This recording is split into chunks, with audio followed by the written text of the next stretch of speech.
Საზღვრებთან მოლოდინში, ასე რქვა პერფორმანს, რომელიც დღეს კულტურისა და ხელოვნების ცენტრში გაიმართა.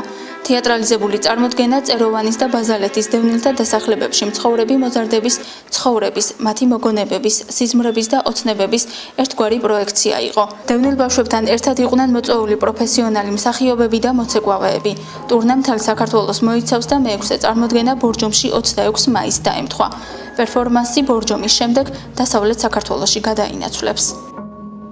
არის ჩვენი ბავშვების, აი ბავშვების გავლილი გზა, აი ომის პერიოდში, ომამდე და ომის შემდეგ და მთლიანად ყველაფერი ეს ვიზუალური გაფორმება, ეს დეტალები სცენაზე დღეს რაც ხდება, აბსოლუტურად დაფუძნებული არის ამ ბავშვების სიზმრებზე, ამ ომის პერიოდში, მათ ოცნებებზე, მათ ტკივილებზე, რაც ჰქონდათ და მოკლედ ამის წარმოჩინება არის დღეს სცენაზე. ძალიან ძიმე თემაზეა, არის ომის თემაზე, აი ხალხს როგორ ადვილად ხოცავდნენ, კლავდნენ, საკონცენტრაციო ბანაკის ისცენირებაც იყო მიმდინარეობს და ძალიან მუსიკაც კი ძალიან მძიმეა და დამამძიმებელია.